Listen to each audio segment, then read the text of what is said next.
So, how do you take a belief that's thousands of years old and make it feel, well, real and personal right now?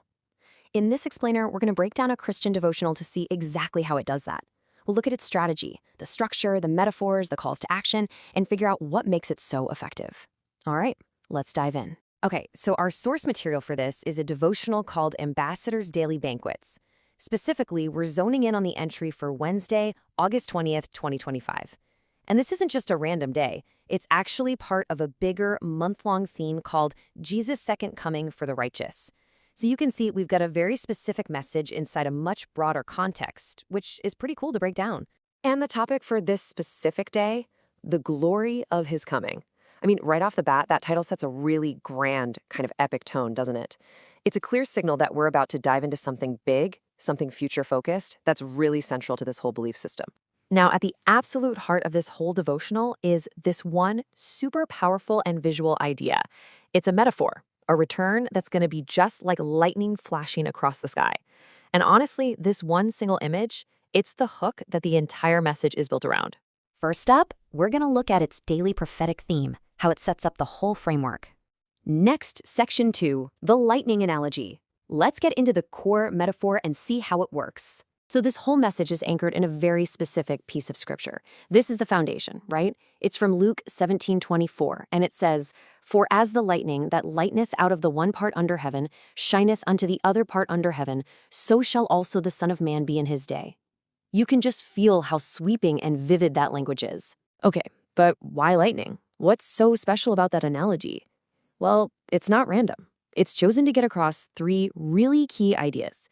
First, that this event will be sudden, totally without warning. Second, it's going to be brilliant, like a massive spectacle of light. And third, and this is probably the most important part, it's going to be impossible for anyone to ignore. It lights up the entire sky.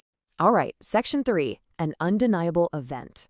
Now, the devotional shifts gears a little, moving from that metaphor to describing the key attributes of this return directly. So the first attribute they use is glorious. And that word really gets at the spectacle of it all, right?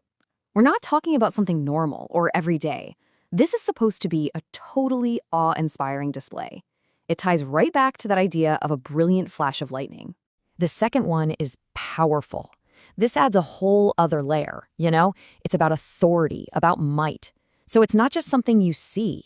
It's an event that carries this incredible power and significance. It's designed to command everyone's attention. And the third attribute, this one is absolutely crucial, visible to all. Just like that lightning bolt that lights up the whole horizon, the point is that this event will be totally universal. It's inescapable. There's no way anyone is going to miss it. And to really hammer this point home, the devotional actually quotes itself. It says, "When he comes, every eye will see him and all will acknowledge him as Lord." See, the key takeaway here is that this is being framed as a global public spectacle, not some kind of private or secret thing. Okay, on to section 4, a call to reflection. This is where things get personal. The text shifts from just explaining an idea to really pushing the reader to look inward. They have this section literally called a call to action, and it asks you a question straight up. How does the expectation of his visible return shape your actions and priorities?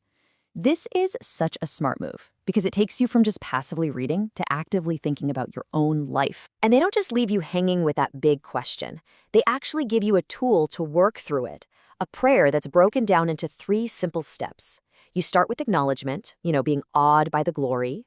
Then you move to anticipation, looking forward to the day. And finally, you end with a petition, asking for help to live in anticipation.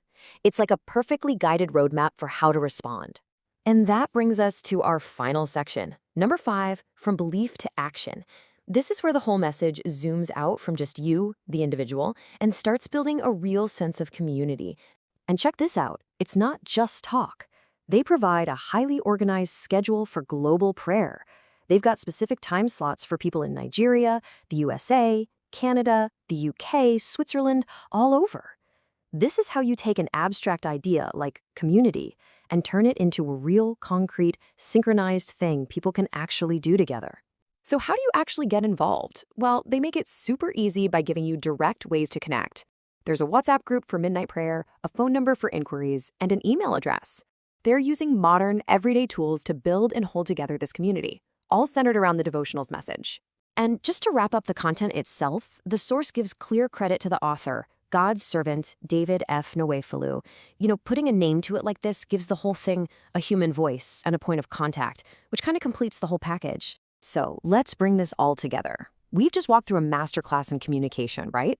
We saw how a message starts with a huge abstract idea, that lightning flash, then gets drilled down to a really personal question, and then expands back out into organized group action.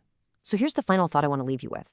How does that deliberate journey from big idea to personal action to community practice make any belief so much more powerful? It's a fascinating question. Thanks for joining me on this explainer.